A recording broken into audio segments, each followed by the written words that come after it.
get my gown on. I got ready for the Falcons game. I'm very aware. Um, but believe me, I live close to all the sporting venues, so I know. Yeah, I know when the people are playing. But you're here, and I'm here, and it's good. Spirit of God, we're always in your presence. On days like today, we're especially aware of it, aware of being in God's presence, in the presence of Spirit. And these beautiful people who have taken the initiative to be here in person today, I thank you that there's a blessing on everybody who's streaming, but for the ones who are here in person, I just ask for something very next level for them. We all need a word. Man cannot live by bread alone, but by every word that proceeds out of the mouth of God. If there is a proceeding word out of the mouth of God today, then we intentionally connect with it. We open up our hearts. We open up our minds. We thank you for it. And everybody said amen. Please remain standing. Let's do the Lord's Prayer, and then you can be seated. Our Father, who art in heaven, presence of divine love and light that lives within us and within all of life, hallowed be thy name. We invoke the full creative nature of all that is sacred and holy. Thy kingdom come. We embrace the healing essence that is the kingdom of heaven within us. Thy will be done. We accept our greatest good as we align with our divine nature, on earth as it is in heaven, knowing that the affairs of our lives reflect our evolving consciousness. Give us this day our daily bread. Each day we receive great blessings from within and throughout all the activities of our lives. And forgive us our trespasses as we forgive those who trespass against us. We accept the divine nature of all things and all people, including ourselves, as we move away from judgment and toward greater awareness of divine presence. And lead us not into temptation. We shall be vigilant in expressing and experiencing the oneness with all life. But deliver us from evil, as we are learning to live without fault-finding and suffering. For thine is the kingdom and the power and the glory forever and ever. For we accept the consciousness of divine perfection with all its power and glory right here, right now, and forever. Amen. And so it is. Tell somebody next to you, I'm glad you're sitting next to me, and then you may be seated.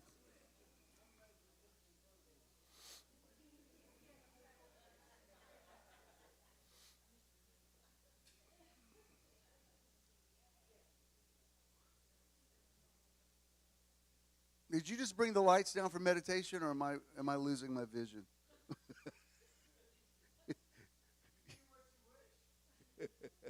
I know I'm not losing my vision, but sometimes you walk in. When I walked into yesterday, I guess the sunglasses had kicked in on my glasses, and I walked into Judas Church, and I said, "Is it dark in here?"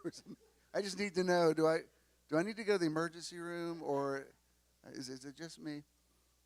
Anyway. Let me remind you that Meditation Weekend number 20 is coming up next month, October 28th and 29th in beautiful Ellijay, Georgia. Ellijay is a charming little town nestled up in the mountains, kind of close to Blue Ridge where we did number 9 at. And I'm sure we'll hit the good colors, the good fall colors right at that time. The beach meditations are amazing, but the fall ones are really very, very different, but very, very cool as well. I've had some wonderful experiences in the fall, which it now is, believe it or not, we made it to fall.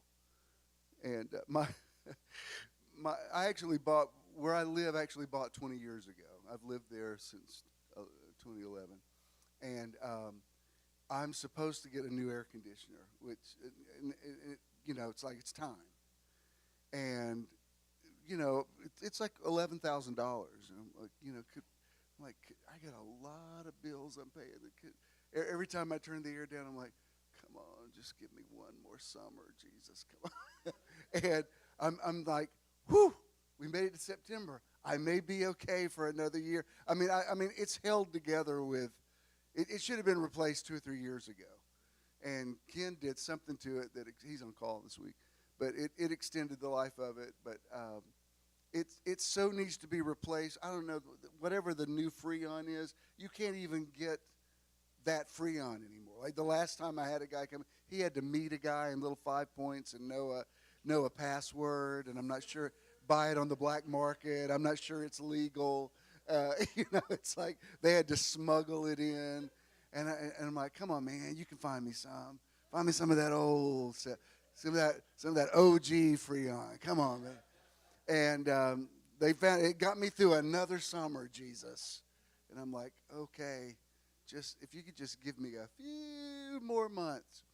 When I went to my physical therapy, I told the guy that I talked about him in my sermon. I didn't use quite the terminology I used when I talked about it, but he said, how did you use it? I said, because he was doing my arm, which anyway, that's a whole other story. But I told him, I said, well, I use it as a metaphor for, you have to lean into pain if it's emotional pain or whatever, and that not be afraid of it, and through the repetition of doing the right thing, you actually do change the energy. And he said, man, that's incredible. He said, I was raised Catholic and never listened one time to anything the priest said. He said, that's amazing that you got all of that out of just, and I'm like, it's what I do. Anyway, I was going to tell you something else about, but it's pointless. I think what I'm going to do today is because I want to get back into this series that we're doing. I took a break from it last Sunday, and I feel like that really was a rhema word, what I shared last Sunday. And I've heard a lot of good feedback from that. If you didn't get a chance, if you weren't here, it's on the podcast and on the YouTube channel, so you can catch up with it. But I do want to be faithful to this series. So if y'all are okay, I'm just going to get right into it if that's permissible. Yes, ma'am. Are we ready, Charles? All right. Welcome to the Metron Live podcast, coming to you from beautiful Atlanta, Midtown adjacent, Kirkwood neighborhood. Metron people, would you tell the podcast people a big welcome? Thank you. Thank you for listening. Thank you, Charles, rock god of podcasting, for being faithful after all these years to continue to crank it out. We appreciate it. We're in a series this month. I love series for the same reason that I watch Netflix streaming. There's something about when a story is ongoing, you're able to sort of dive into it, explore it more than you would just in the time it takes to do a movie. And so that's why I do really appreciate series. And I think this one's important. The title is Things to Come, Predicting the Future by Creating it. And I just speak in this atmosphere and say, let there be light. The Spirit of the Lord God is upon me to preach liberty to the captives. When I started this series, I referred to something Jesus said in the Gospel of John, where he tells his disciples when he speaks of the Holy Spirit as something other than him, but really it's all God. It's basically him saying, when the physical Jesus is removed, Spirit will lead you into all truth and show you things to come. And the real point of this series is to find the balance between knowing how to go with the flow and navigate things that you have no control over, but also use the power of intention and as Abraham Lincoln said, predict the future by creating it. If you remember in the movie years ago, the movie with Tom Hanks, Forrest Gump, if you remember in the opening sequence, it shows a feather that's floating down in a breeze, and the symbolism of that feather is the fictional story of Forrest Gump was a man with a learning disability who sort of became a metaphor for the 60s and the Vietnam War and peace movement, and sort of from late 50s to about mid 70s. And it's got a great soundtrack if you ever want to hear some music from that era. But the point of that is, the Forrest Gump character initiated something, made some things happen, and other things he had to, that was the famous line that his mother says, life is like a box of chocolates. You never know what you're going to get. And there is a truth to that. Can we predict the future? Yes. Can we create the future? Yes. Can we create all of the future? No. Because you're not the only one who's here. Like I told you about the people that I nearly ran over this morning getting here. They're on their own journey. They're not thinking about where I'm trying to go. They're focused on theirs. And so because your life is affected by the other people in your life, there's it really is a yes and rather than an either or. You're not a victim of fate. I do believe you control what's going to happen to you in the future. I don't think your life has an expiration date on it. That if that's the date you're supposed to go, that you'll go. That you'll transition that date. I don't think that's true. For the very reason that so many promise this, and it will cause longevity. So the very fact that there's the possibility of longevity means it's not locked in stone. And then there's a whole other theory that there's no way to prove this, but there's a whole other theory that, we not only chose to come here, but we chose the life we were going to live. Like, I don't know if that's true or not. Some days I believe it. Some days I'm not so sure. There's some things I've gone through that I think, there's no way I would have chosen that. Don't tell me I signed up for that. But on the other hand, it actually makes me feel very empowered to think, well, I guess I can handle this because I must have seen it coming somewhere, and I signed up for it. And so I'm agnostic on that concept. Is that true? Yes, and no, and yes, and maybe. But I tell you what I don't believe is that we're creatures of predestination and there's this script that's already been written for us and that we have no control over anything and we're just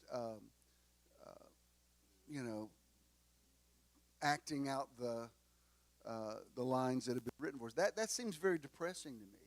And what I don't understand is faith groups that believe that, like people who believe in Calvinism or even what Jehovah's Witnesses believe. I've been curious, and I've asked people who adhere to those belief systems. I've said, why are you, if you believe there's just a group that's going to be saved and a group that's going to be lost, then what's the point of why are you knocking on doors? Why are you proselytizing? If it's already in stone and you can't change it, then, I used to do, I've told y'all this, but when I used to do a lot of door-to-door witnessing, I got to know a lot of Mormons and Jehovah's Witnesses because they were out there. Like sometimes we'd be out there on the same Saturday morning. I'm like, you guys, we're going to have to pace this thing out because you're going to knock on this door and I'm going to be there 5 minutes later. We're going to really tick people off, It's crazy when you're organizing the Mormons and the JWs. I'm like, I'll take this side of the road, y'all go over there. But on our off times, I would ask, especially the Jehovah's Witnesses, I would say, this is what I understand. If you think there's only 144,000 people, because they've interpreted the scripture literally, literal interpretation always leads to death. Spiritual death, intellectual death. But I said, if you think there's only 144,000 slots, then why are you trying to get recruits? I would think if there's only X amount of spots available, let's keep this a secret. Because anybody else I bring in is going to lessen my chances of being one of the chosen few. So, look, there's only 144,000 spots. Don't say anything. Let's just, play it cool and just hope against hope that's one of us. I've never talked to one that had a good answer for that. So, is there predestination? Yes. this is the way I like to explain it. Like in your physical DNA, there is a blueprint of what your physicality is supposed to be. It doesn't mean it's going to be that. Like let's say if you're supposed to be 5'11" and you smoke for several years, you might be 5'8", even though you were predestined to be 5'11". So there is a blueprint that says this is what's, this is what you're supposed to be, but you may not reach that potential. Y'all with me? I'm very aware that a few months ago when I first got my little scare about my heart, I immediately started walking every day and I lost 20 pounds. And when I'd be out, people were like, "Oh, Bishop, you look so good. We're so proud of you." Then I sort of had to put that on the shelf and deal with my shoulder stuff, which during that gained all my weight back with a few extra pounds. And you could tell when you're out now you're out walking and people don't say, "You look so good." They're more like, "There you are." Yeah, that's him. I'm like, "What happened to you? You look so good." Like, "Well, I don't know. That was a few months ago. We love you." Yeah. But there's how much you're supposed to weigh, what you're supposed to be, and then there's things that you do that sort of tailor make it. And there are people who weigh 300 pounds that are really, their DNA is, they're supposed to be 180. So just because that's in the physical map doesn't necessarily mean that's what's going to manifest. And that really is the way your life is. There's a way that you're sort of intended to be. And it's like, as I've said before, the river of your life is fed by two streams. One is the plan of a creator, a higher power, a God, who says, "This is, here's my plan for you." And then here's your reaction to all those things. And those two things, in fabric, there's the term warp and woof. It means it's the two different ways that the threads move to create substance. And that's how it sort of works. Like there's something that's locked in, that this is who you're supposed to be, and this is who you may be or may not be. All right?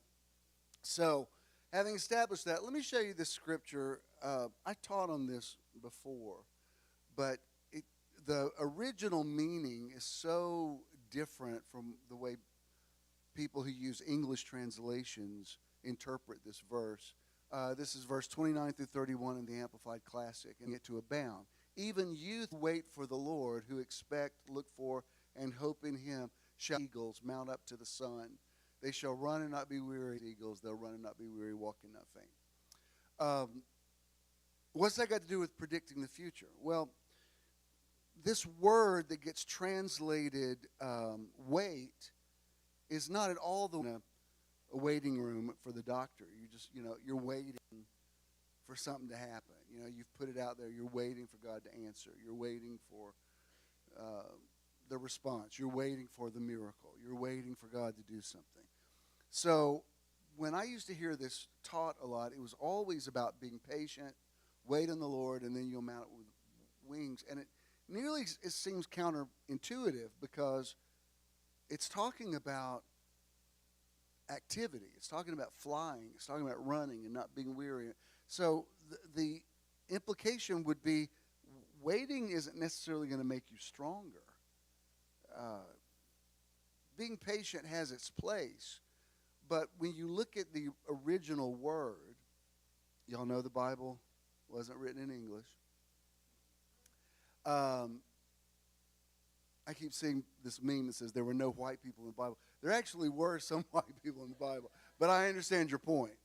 I mean, there were Italians, and there were some Caucasians that were mentioned. But I understand. But your point is well taken. I understand. I get the European creation of white Jesus, but let me show you what the Hebrew word is. If we go to number 2, please. It's spiders, threads, web. Was that everything on there? Okay. What's interesting about this is you see words like rope, cords, threads. What's that got to do with waiting? That sounds like a completely different idea, but you see it there in Hebrew, Assyrian, Syrian, strand of rope. This is what the writer actually means with this. You know how I was talking about this with my sons Wednesday night. You know, which comes first, the chicken or the egg? Like in the story of Joseph, when Joseph's a young man, he keeps going to his brothers and telling him. I mean, I don't have siblings, but I can understand how this could really tick a sibling off. Because Joseph not only is flaunting this coat of many colors that his father has made for him, unlike his 11 brothers. So they're tired of seeing, like, we get it, Dad made you the coat. We understand. It's, Jacob wasn't even being subtle about it. It wasn't like he was just saying, no, he is my favorite of the 12 of y'all. He's it. Like, they're not imagining it. He's like, no, he's my favorite. And then Joseph keeps having these dreams. One of them is that there's 11 sheaves of wheat, and they all bow down and worship one sheaf. And then there's another one where he sees 11 stars, and they worship one star. And in the dream, he interprets it that this means y'all are all going to bow down and worship me. Now, again, I don't have a sibling, but how many of you have a brother or sister? How many of you would not enjoy it if your sibling said to you, I keep having this dream that you're going to bow down and worship me? Most of you would be like, worship this. I'm about to give you something to worship. And especially if you kept saying it. You know what I mean? Like Joseph just kept, coming back and saying, you guys, I had another dream last night. I know y'all want to hear this. They're like, actually, no. We get the point of your dreams. Please don't tell us again. And so the question is, because he aggravated his brothers, and as a result, they attempted fratricide to kill him, but then decided to sell him into slavery, and they sell him to Ishmaelites, and then he's sold to Potiphar and gets thrown into jail for 2 years on a false rape charge because Potiphar's wife thought Joseph was hot and she was coming on to him, and he rejected her advances, so she said that he raped her, and so Potiphar throws him into jail. And you know the story, how he meets these men and interprets their dreams, and he says, if you go before Pharaoh, tell him about me, and then they forget about it for another 2 years. I mean, he basically spends his entire youth in a prison in a foreign land, which, if you're taking these dreams literally, you'd want to ask, how's that working out for you, Joseph? It doesn't look like you're on the road to your brothers worshiping you. So was it like, if he hadn't been sold into slavery, he would have never become the Pharaoh of Egypt? So was it cause and effect, or was that a destiny that was out there for him in the future and there's nothing he could do about it, and the dreams he was having were sneak previews of a coming reality? Y'all with me? And so the answer is yes to both.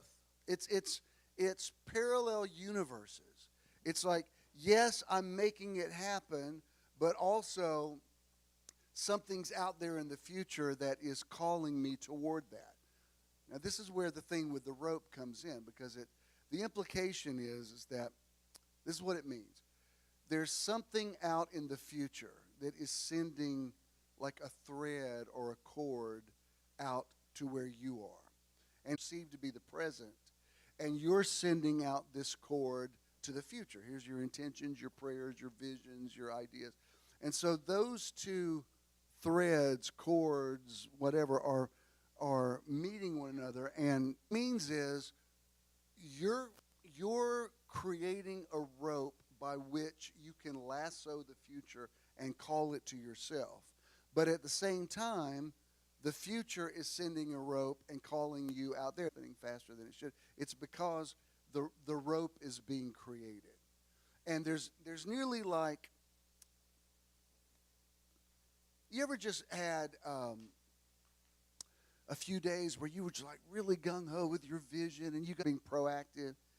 And then you kind of hit the wall and something happens and there's a few days you're like, whatever. I mean, there's just sounded so positive and full of faith and you're like, shut up, 2022 version of me. I hate you. Like, wait, just shut up with all of that. The 2022 version of me was like, everything's coming up roses. And the 23 person was like, shut up. If you only knew what was coming in 2023. You sad little naive 2022 version of me. Little did you know the disappointment that you were headed for.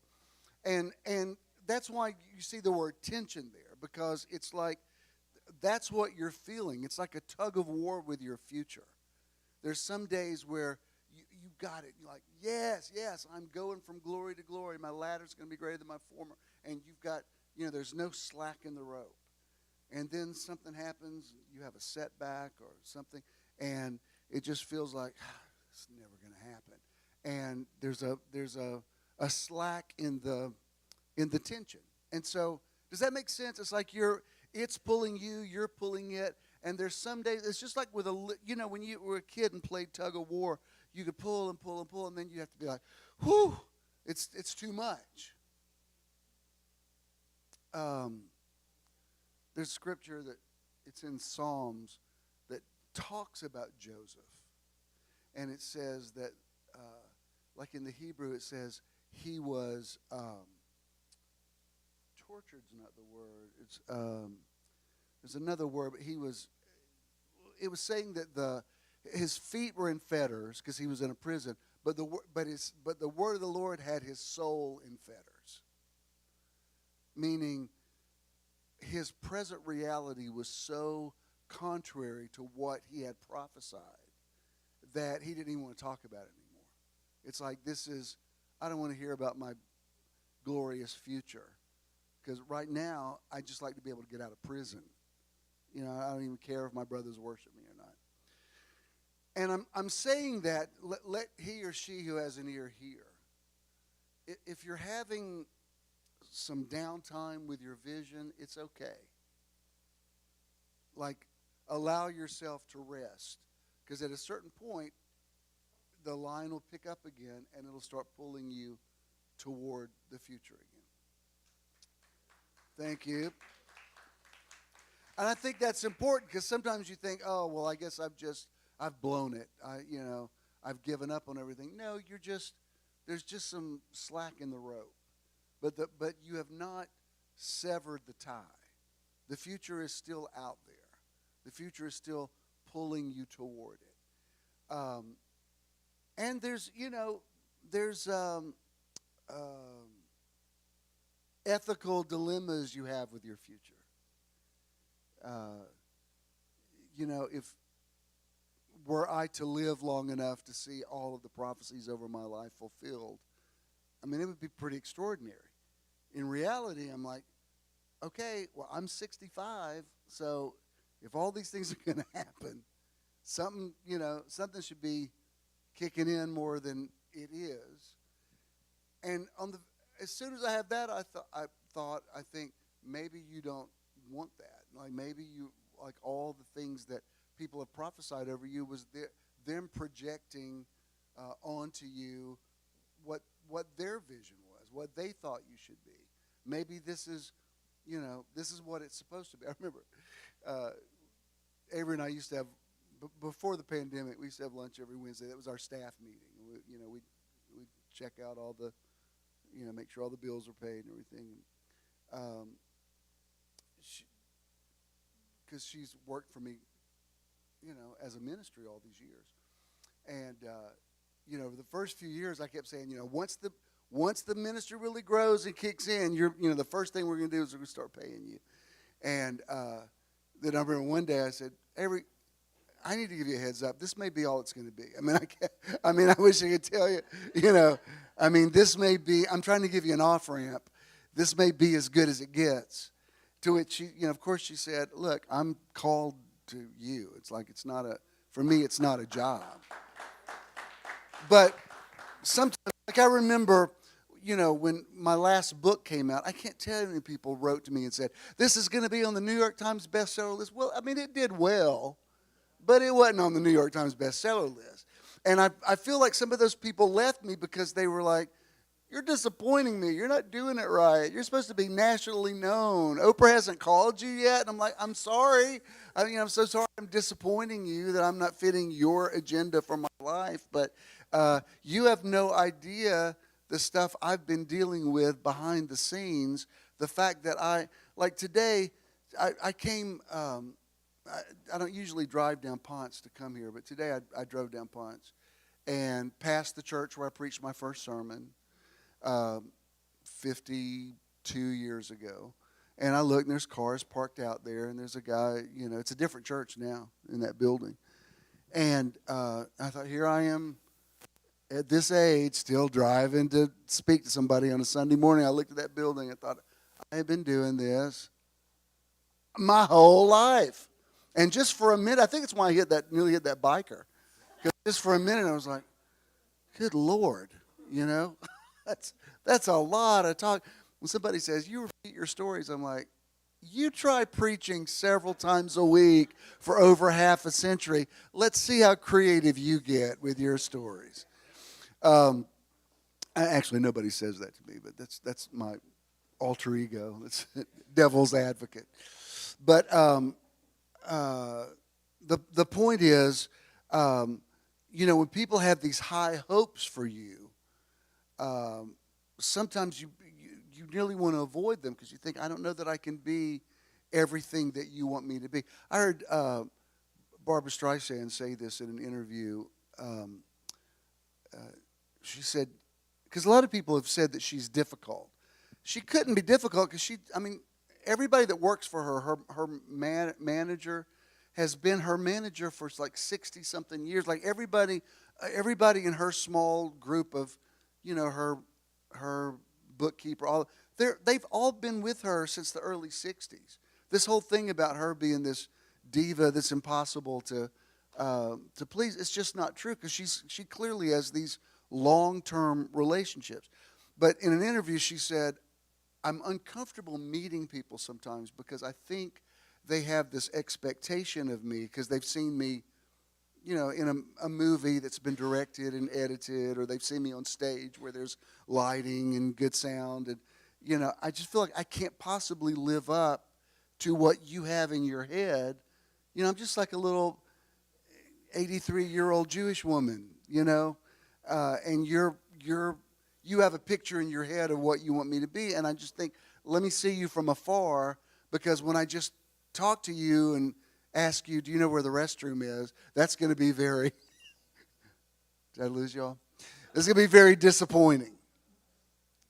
I used to feel that way a lot of times when people would want to spend one-on-one time with me after I've just done what I'm doing right now. And I don't think it's going to be what you think it's going to be, because you just heard me at my best. When I was holding a microphone and the anointing was kicking in, that's the best I'm going to be. And you're expecting me to sit at a table and still have the same charisma, and I don't have an anointing for that. I don't know what to talk about. I'm socially awkward. I've spent most of my life holding a microphone.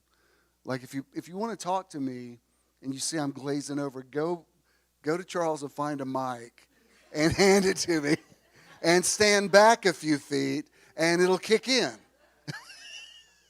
But when you're like actually in my space and talking, it's like, y'all know, somebody that I knew very well for years, he was talking to me one day and he said, oh my God, you just glazed over. I said, no, it didn't. I'm just listening. He said, no, I can tell. I was talking to you and you glazed over. I said, I don't know how to, I'm focused. I don't know how much more to focus. Do you know how many people I've heard from just today? So I can't, there's only so much energy you have, and you can't explain that to people. But I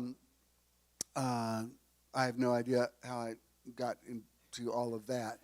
But, I know. I was talking about the future pulling you toward it, and you having to ask, what do you really want?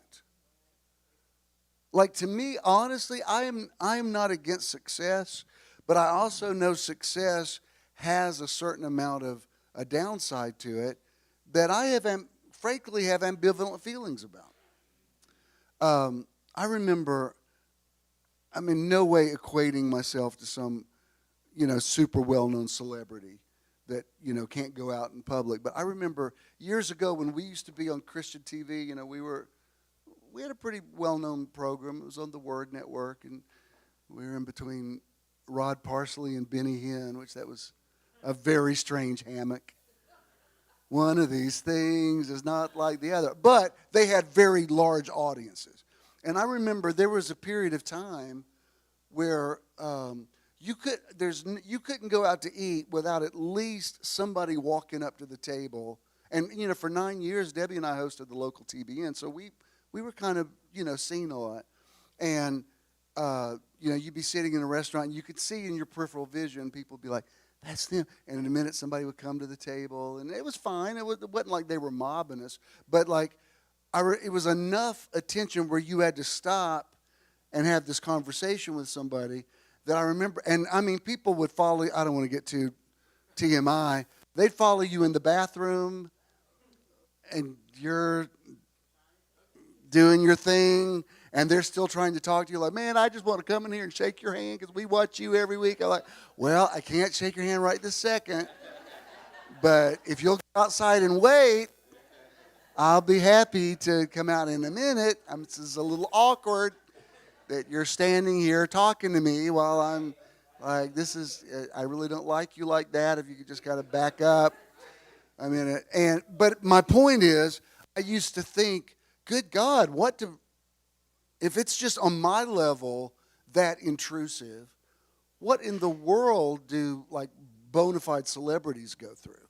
And are you at peace enough with celebrity to want that? For some people, they're fine with it. Other people, I've gone up to some celebrities and asked for a photo with them, and they were like, no, and I understand why. That's why this last time we were in New York, Ken couldn't think of his name. I was over there we were in Bloomingdale's, and I was buying a sweater. And he came over to me and said, there's a guy over there, he's a famous comedian. I can't think of his name, but it's definitely him. So I looked, and I said, oh, my God, that's Tracy Morgan. I love Tracy Morgan. He used to be on Saturday Night Live and on 30 Rock.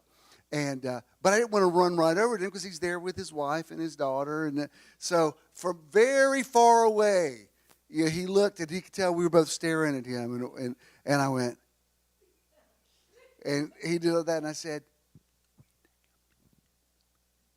I was very, very careful to say, I'm not getting in your space. But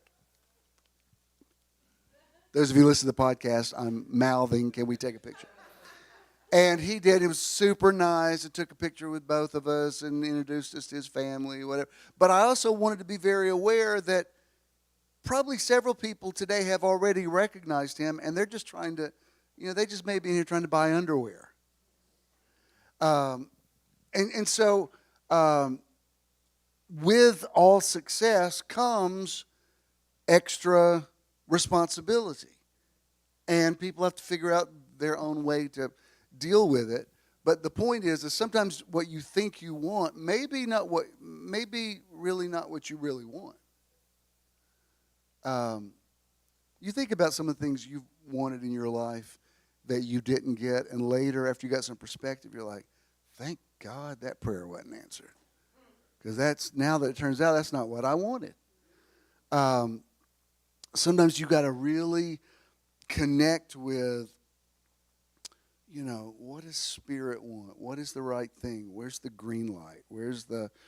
Because if I go to this next level, there's going to be something with it that's going to have extra responsibility. And I may be ready for it. I may not be. Am I going to be ready for it? I don't know. And if you don't know, there might be a reason why, it's sometimes the future is pulled closer to you, and sometimes you're pulled closer to the future. That's why it seems like it's nearly going to manifest, and then it doesn't. It's because there's tension on the rope. Y'all with me? All right. But this is Ecclesiastes. Ecclesiastes 3 it's where it starts. The first 8 verses as to everything there's a season, a time to laugh, a time to cry, a time to weep, a time to dance. It's a beautiful passage. this is what verse 11 says in the, that was his life goal. And once she wasn't here, there was just no reason for him to be here. He moves in, and she becomes his caretaker. And so what she said, and I thought this was pretty insightful, she said, my dad was ready to go a few years ago. But she said, when he saw that I was taking care of a man who was dying of cancer, she said, I know he just decided I can't leave until I see you through this. And I knew that was true. Knowing Bo as well as I did, I thought, that's, you know what, that resonates. So he held it together. You know, Shannon passed away in August. And he told Debbie on her birthday, he said, I see that you're okay now. He said, I'm ready to be free, and I'm going to be out of here by September 12th. And he went about 3 days before that.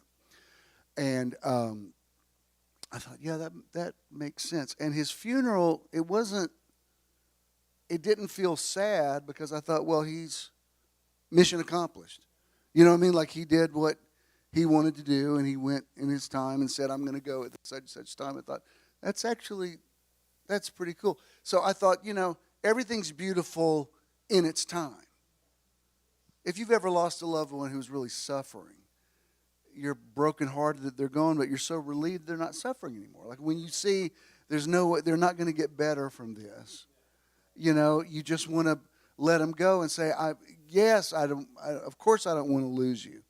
And you don't really lose them, but you know what I mean. Of course I want you to stay in the physical realm, but I don't want you to keep going through this because I know how exhausted I am. I can't imagine what it must be like for you. And that's a hard thing, and it doesn't mean that you lose somebody and the next day you're like, la, la, la. Like you're never fully free of somebody. I mean, you always, and the one thing, and I have widows and widowers here, so y'all know what I'm talking about. It's especially strange for people who lose a spouse in death, or what we perceive as death, because you're not mad at them. It's not like, like with a divorce, you're like, I don't want to ever hear that man's name again. But when it's somebody who passes away, you're like, well, I'm still married. I didn't divorce them. I still feel married to them. It's very, I hope some of y'all don't mind me talking about this because I know for some of you this is really fresh. But isn't that true? I mean, don't you still feel like it's hard for me to think about another relationship because I go through this with my mom all the time. I don't know if she's watching today, and I don't think she can find us on YouTube. But, it's been a real struggle for her because trying to figure out what to do with her life now. And I've said to her, I said, Mom, if you could find some nice older gentleman that you could have a life with, believe me, I'd be all about it. It's just at your age, if you meet somebody in your age group, it's gonna be somebody you got to take care of. And she says, well, I don't want to take care of anybody. I want like a handsome young doctor to move in the house and hold my hand on it. I said, that sounds great. It's a great fantasy, but what would be in it for him? Like, why would a hot young doctor want to come in here and take care of an 85-year-old woman? I mean, like, why would, I know you don't think of yourself that way, but you are. And so you got to, she says, well, I don't want some old man. I said, well, but I know, but you're old.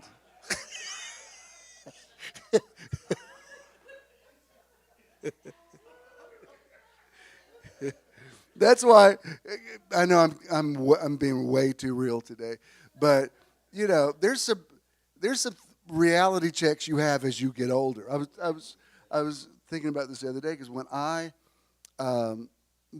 first came out, I wasn't being promiscuous or anything, but it was typical for me to be. I'd just be like at Starbucks or something, and some guy would come over and start talking to me, and sometimes we'd go have dinner or whatever. I mean, I wasn't like hopping into bed with him, but I mean, it happened quite a bit. I remember walking into a place one time, and a group of young guys walked by, and I heard one of them say, "Man, did you see that guy? He's really hot." And I turned around and I said, "Are y'all talking about me?" And they said, "Oh, I didn't know you heard me.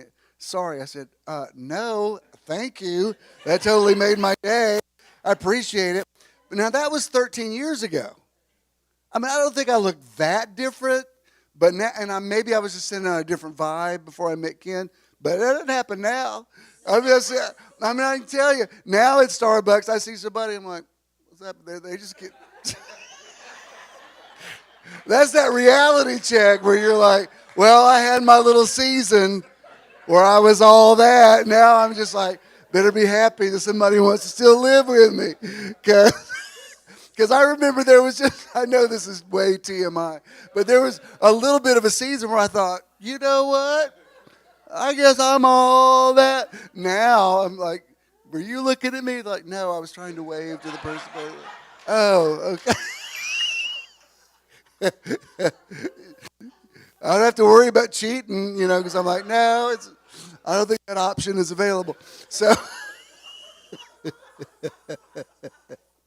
but you know what I mean? It's like, there's certain things that are just realistically, as you get older, you're like, hey, I heard some comedian who she'd been single for years, then finally got married, and she said, this is basically what marriage is finding somebody who can stand you.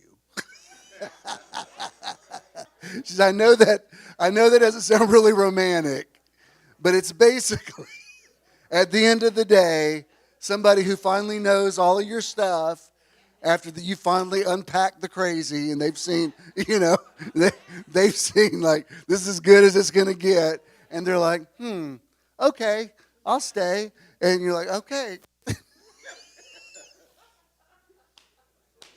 I also heard, now y'all got me uncorked. Y'all know who George Stephanopoulos is? Not young, but handsome Greek guy that's a news guy. And his wife is she's that comedian, Allie Wentworth. She's very funny. And I was hearing her in an interview. I've offended Eddie. Eddie's leaving. Go make water. I'm old. I got old. This is TMI Sunday. Bless him, Lord.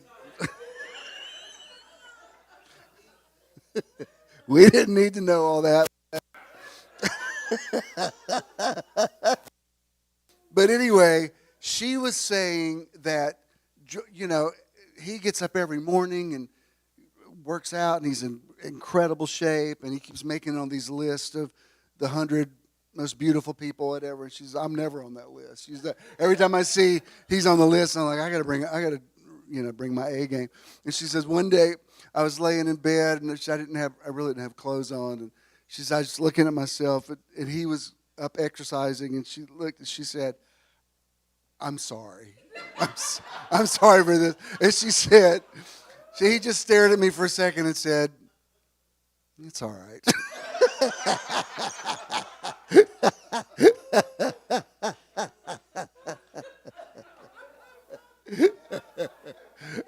It wasn't like he said, no, you're the most beautiful creature. He's like, yeah, it's all right. I've made peace with it. Anyway, he has made everything beautiful in its time. He also went through the ages, which nothing under the sun but God alone can satisfy, yet so that men cannot find out what God has done from the beginning to the end. Now, what does that mean? There's another scripture that says, it is the glory of God to conceal a matter, but it's the glory of kings to reveal them, to uncover them. And so when it says he's planted eternity in your hearts, this is how I interpret this, is that your life path is supposed to be seen as an adventure. Like, why am I here? What was I born for? If I chose to be born for, why did I choose this life? Why did I sign up for this?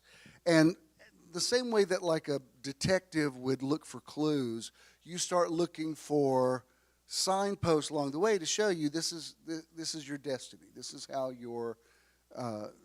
this is what you're looking for all along. And I love that idea that when you are in your the thing you're supposed to do, when you're comfortable in your skin, when you're doing the thing that only you can do, that's when you feel the really the most righteous. Righteousness means rightness. It's where you feel the rightest, if I can coin a phrase, about yourself. By the same token, if you're like David trying to wear Saul's armor, you feel out like this isn't right. I'm walking in somebody else's anointing, and I have to do what's right for me. Now, the verse that we were talking about that day is 4 verses down. This is Ecclesiastes, like the eternal mind, the God mind, the divine mind already knows all of those possibilities. Like back in the day, I don't think they sell DVDs of movies as much as they used to, but when DVD sales was really at its zenith, you would, especially if it was a prestige movie, they would show you a director's cut, and it would have alternate endings.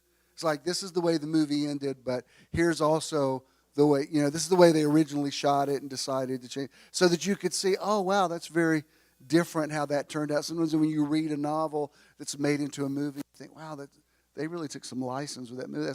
That's not the way the book was. And then you'll see, well, they actually shot it that way, but people didn't like that that's the way it was, and so the director or the producer changed it for whatever reason. So when it says history repeats itself, what I believe that means is whatever is going to happen in some dimension already has happened. You ever have that sense of deja vu? It's like, wow, that just feels familiar. It may be because on some cyclical reality, you did already live that. And that's why it does feel very familiar to you. And sometimes I see it as a clue, like in the movie Groundhog Day, where the day just kept repeating till he finally got it right. I think sometimes a thing is cyclical in your life, history repeats itself, so that you have a chance now to do better than you did the last time. Mistakes you made in a previous relationship, you should learn, oh, I won't do that this time. There was one relationship where you just told him everything. And sometimes it backfired on you. But you get the next relationship, you're like, Bible says a fool speaks his whole mind. I ain't got to tell everything. Stop pointing out how bad you think you look. Even though I just told you that I'm still look all right, but I can tell you, it definitely is different now than it was 13 years ago. It just is. I mean, and 13 years is.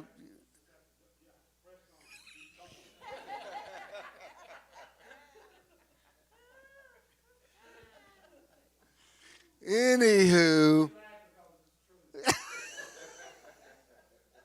Oh my God! Yes, it is true. All right, let's wrap this up. Love this quote by this guy, Robin Sharma. Big idea. Your days are your life in miniature. I so believe this. As you live your hours, so you create your years.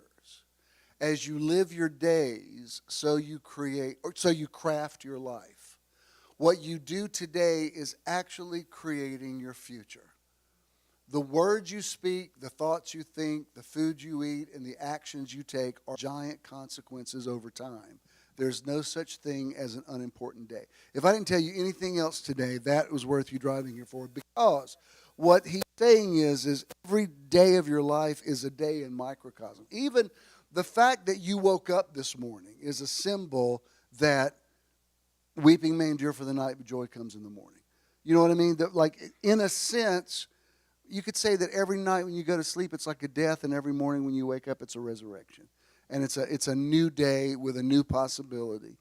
And so every day becomes like a miniature of your entire life. That's why every day is important. That's why every word you speak in every day, every thought you think, all the gratitude that you can express, all of it is important, because what you do today is determining what's going to happen tomorrow.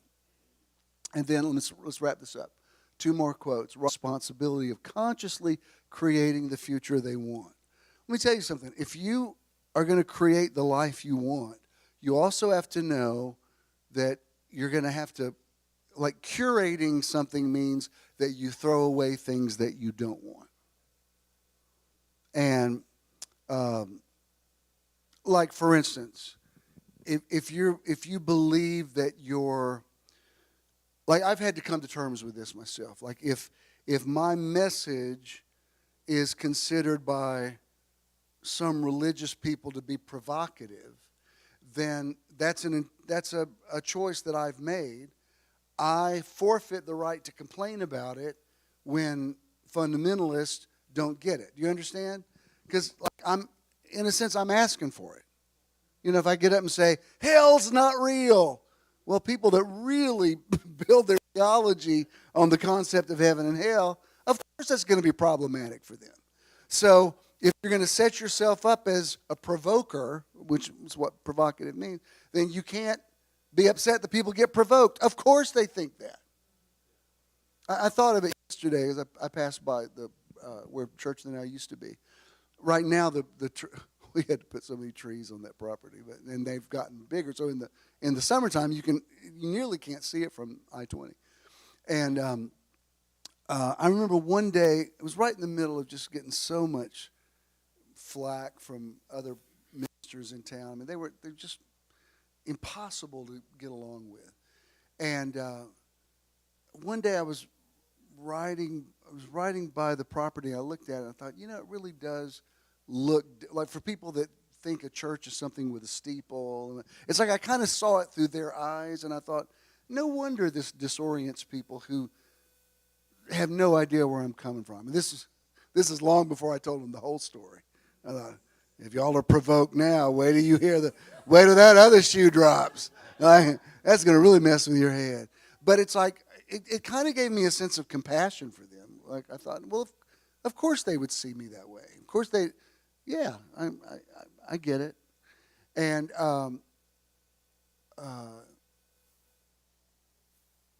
if you're going to create a particular future and go a particular way, you also have to know not everybody's going to get it. Not everybody's going to be cool with it.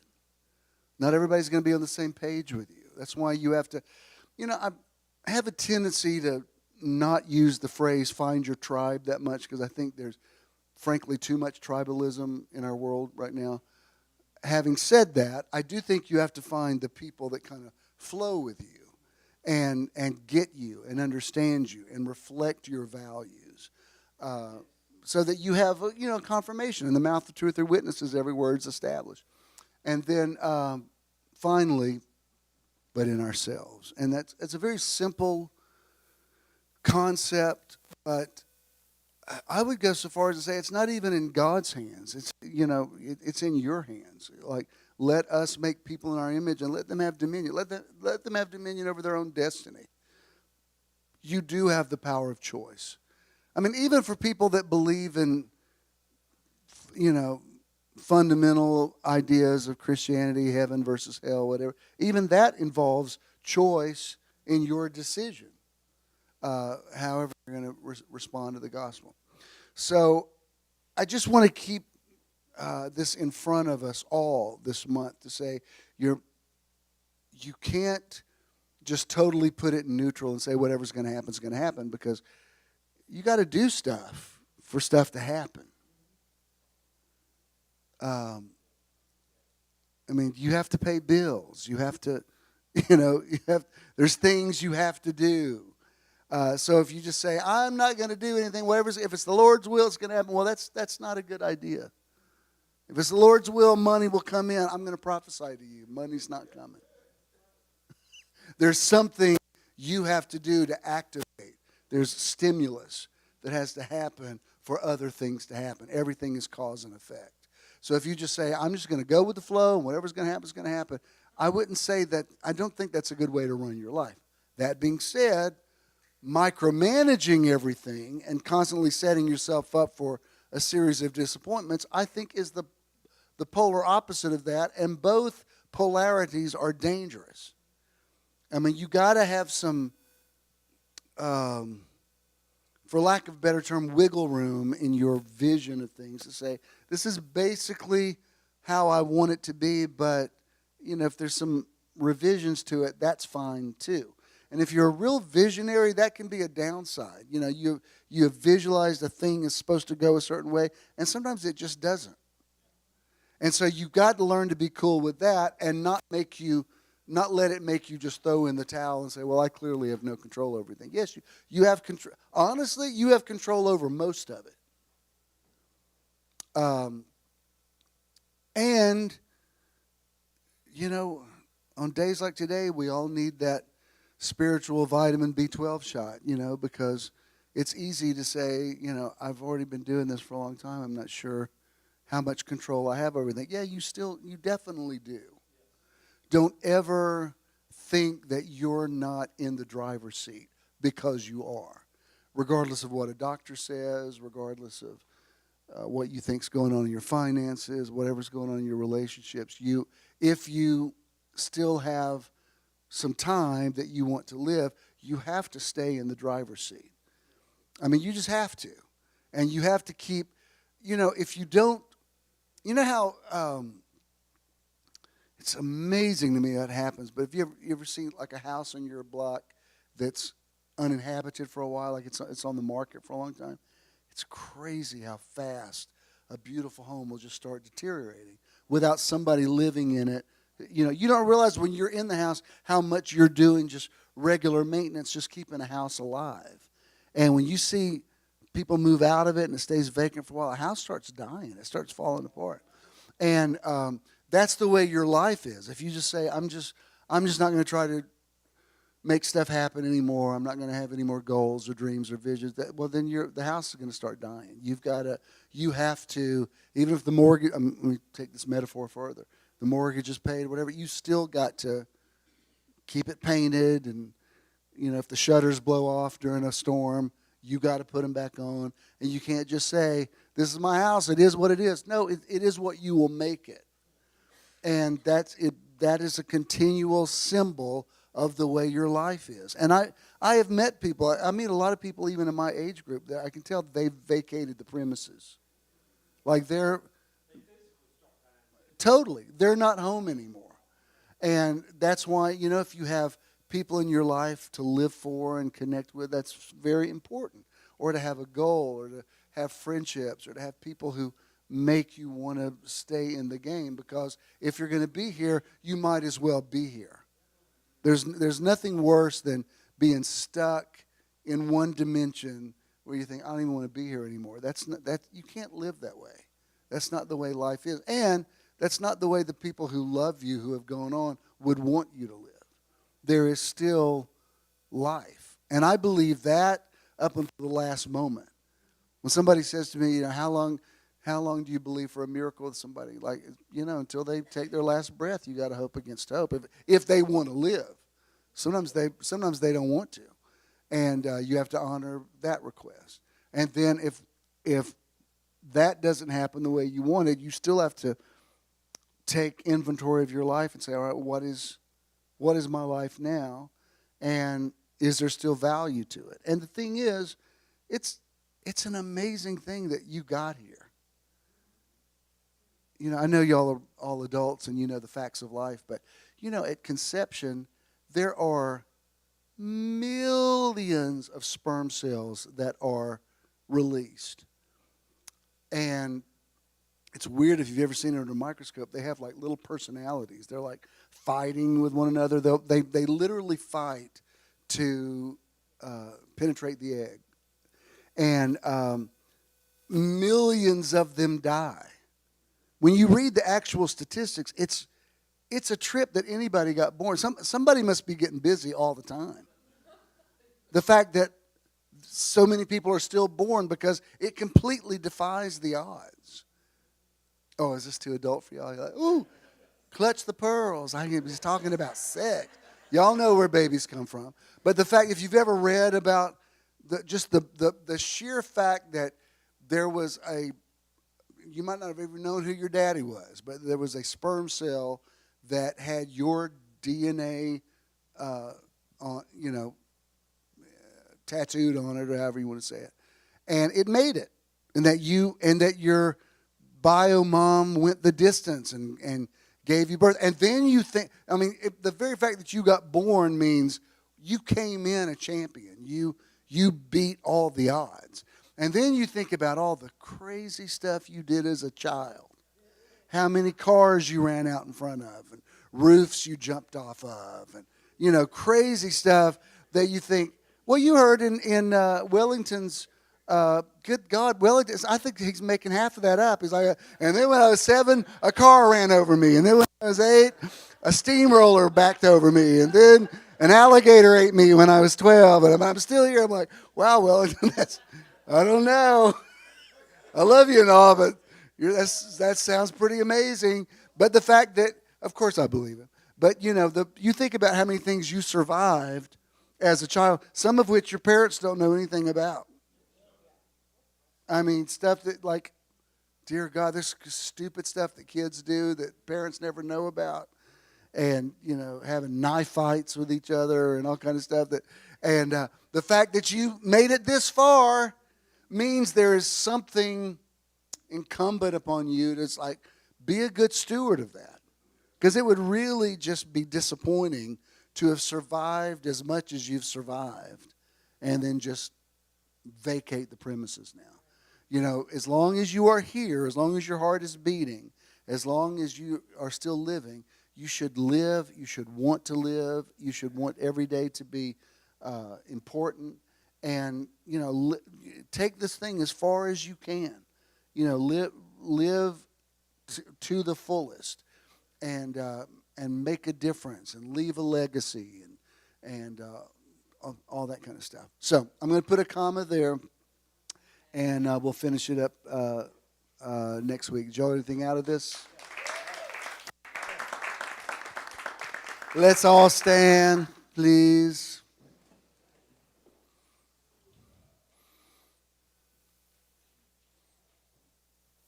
What'd you get out of it? Tell me. Anybody have anything that registered or resonated with you?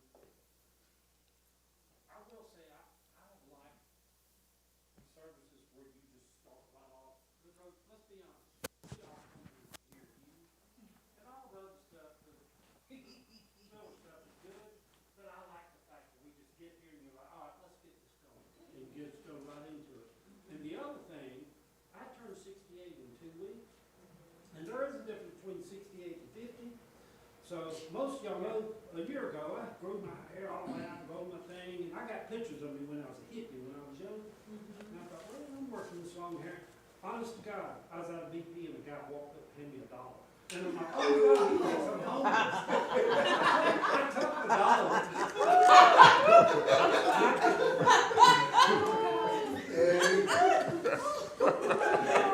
You have just articulated my greatest fear. I got my hair cut. At least I don't look homeless.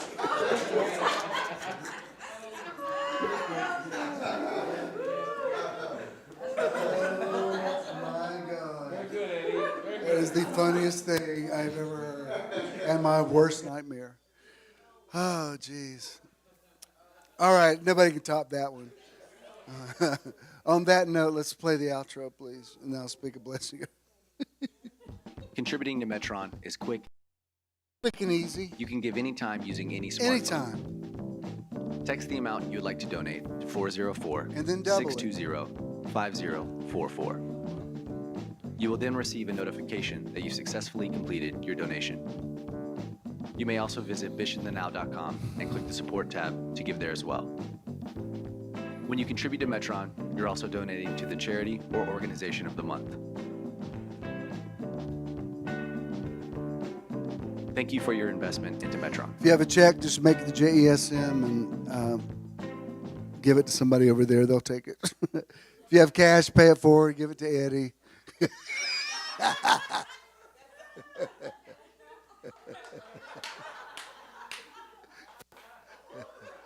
Oh, my God. That is so funny. I say that you have the mind of Christ to know how to create your future, to curate your life, to make the most of every day, to make every day count, to fill your days with something that is positive, full of gratitude, that you are a blessing to humanity, and that's why you're here. And that as long as you are here, you will continue to salt the earth and light the world. I say that you're still a visionary. Your young men dream dreams, your young men see visions, your old men dream dreams.